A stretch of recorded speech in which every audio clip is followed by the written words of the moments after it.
हम आपके ऊपर पाप का कर्जा लग गया तो हम अपने गुरु के चरणों में लौट जाएंगे और उनके द्वारा हमें मुक्ति मिल जाएगी। लेकिन अगर उनके ऊपर पाप कर्म का कर्जा लग गया तो कौन मुक्ति देगा? ये एक मृतलोक का बड़ा शाश्वत नियम है। और इसी नियम को जो लोग जान जाते हैं, जो लोग समझ जाते हैं, वो लोग हमेशा सतर्क और सावधान रहते हैं, हमेशा सतर्क और सावधान रहते हैं। विचलित जरा से न हो,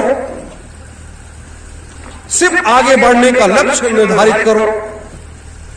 आगे बढ़ने का लक्ष्य का मतलब अपने लोगों का जन जन का जो संदेश है वो लोगों के बीच में लेकर के जाना है।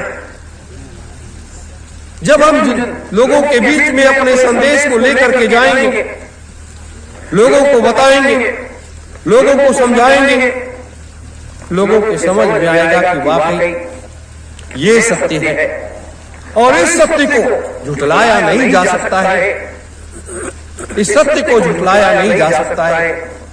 तो आज ये बड़ा त्याग और तपस्या करने के बाद ये सब चीजें मिलती है, ऐसे नहीं मिलती।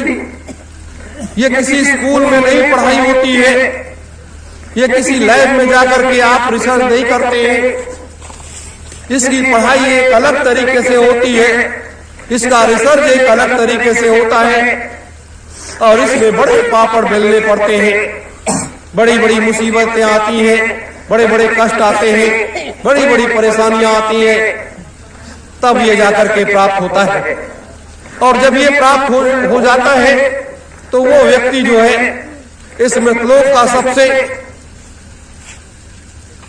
सबसे होनहार व्यक्ति माना जाता है।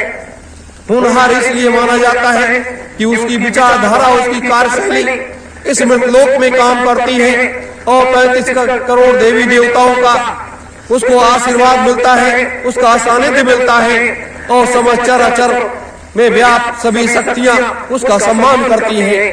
ये होता है। मेरे धर्म प्रेमी गुरु भाई बहनों, याद रखो कि एक समय ऐसा आ रहा है, एक समय ऐसा आ रहा है इस मृतलोक में कि आप सबों की पूजा होने लगेगी, आप सबों की पूजा होने लगेगी। और जो लोग ये सोचते हैं अरे ये तो कुछ नहीं होगा, उनकी भावनाएं दूषित हैं, उनकी विचारधाराएं दूषित हैं, उनका कार्य दूषित है, उनका कर्म दूषित है, इसलिए वो लोग ऐसा सोचते हैं, वो लोग ऐसा सोचते हैं। कभी भी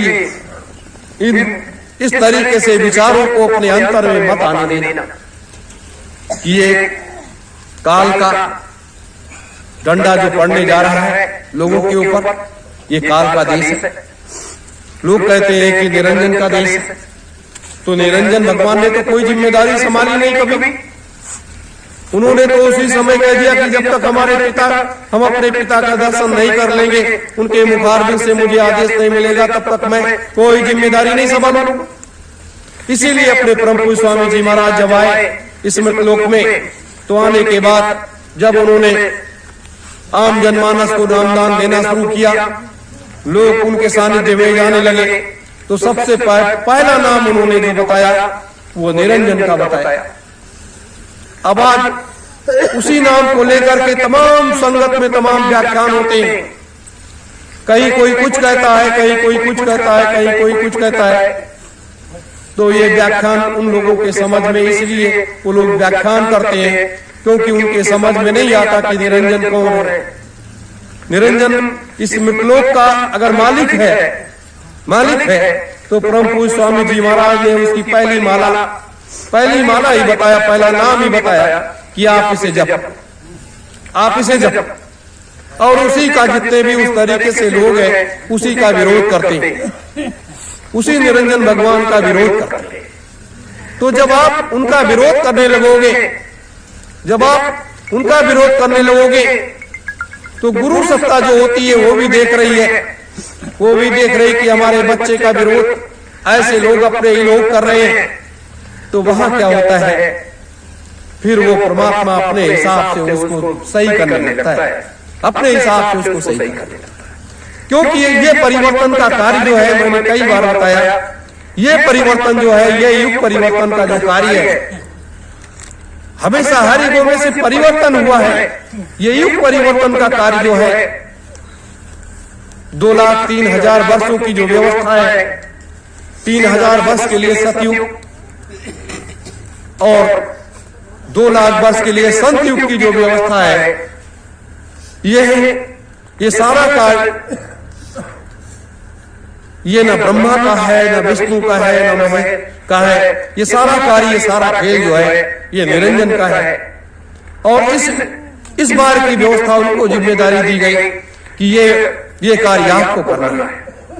तो अब पिता और पुत्र को मिलकर के इस कार्य का पूरी दुनिया की व्यवस्था, मृतलोक की व्यवस्था को बदलने की जिम्मेदारी उनकी है।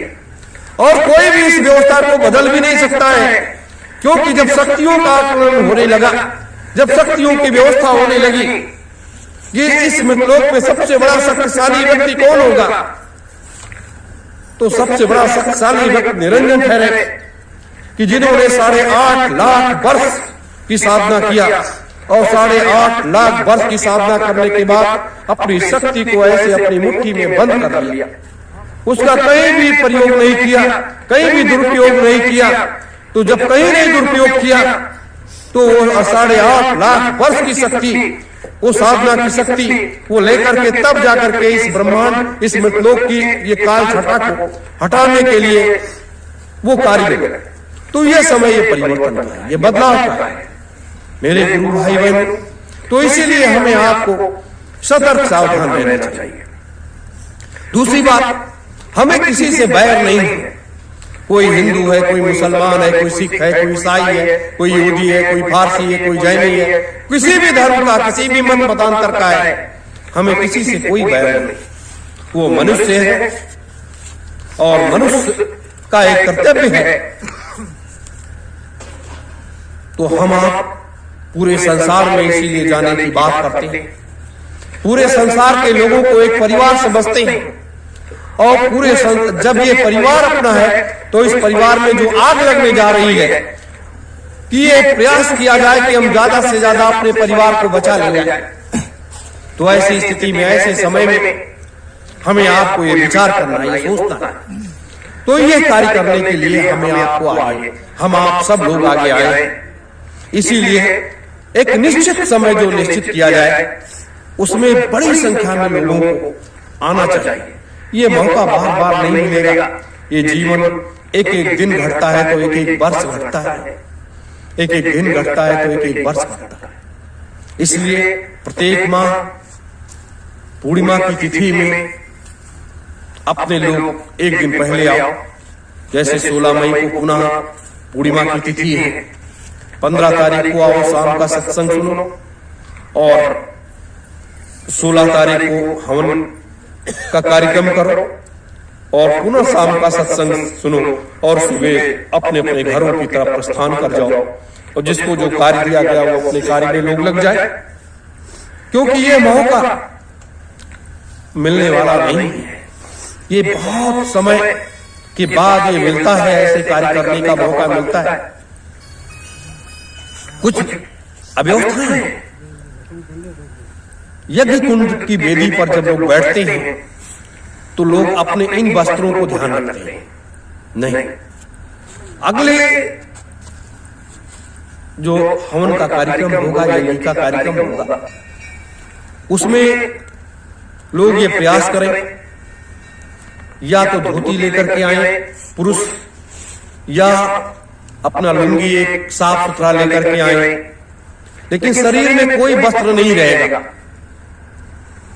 आप लुंगी लपेटे, अंडरवियर पहने, अपना गमछा डाल लिया या सर ढक लिया बस, और स्नान करके शुद्ध तरीके से जो लोग बैठेंगे उनको ही इसमें अनुमति दी जाएगी, शेष नहीं। क्योंकि ये हवन उस तरीके से पंडितों का नहीं है कि चाहे जैसे करा दो और बगल हट जाओ। कि जब मैं घी डालने बैठता हूं तो हमारा ध्यान सिर्फ उस पर केंद्रित रहता है कि हमें उस प्रकाश, एक टिमटिमाता हुआ वो प्रकाश कितनी देर में दिखाई देगा। तो ऐसी स्थिति में अगर कोई दूसरी व्यक्ति बैठ जाता है तो उसका दोष लगता है, उसका दोष लगता है। ये अगली बार की व्यवस्था को बहुत चुस्त दुरुस्त किया जाएगा। इसमें किसी को नाराजगी भी नहीं होनी चाहिए, क्योंकि एक जो नियम है उस नियम को हम तोड़ने नहीं देंगे। कोई खुश रहे या ना खुश रहे, इसकी बात नहीं है, क्योंकि नियम को किसी को तोड़ने का अधिकार नहीं होगा। यह है क्योंकि आपको सफलता की सीढ़ियां चढ़नी है। हम इस सफलता को प्राप्त करने के लिए काम कर रहे हैं। तो जब सफलता को प्राप्त करने के लिए काम कर रहे हैं, तो आप लोग उसमें उस तरीके से अशुद्ध स्थिति में घुस करके और उसको गड़बड़ कर दोगे तो सफलता कहां मिलेगी? क्योंकि नियम नियम होता है। इसका विशेष ध्यान आप लोग रखेंगे और यहीं पर ये सारी व्यवस्थाएं हम प्रयास करेंगे कि लोग उपलब्ध कराएं, जिससे आपको कहीं भी इधर उधर न जाना पड़े।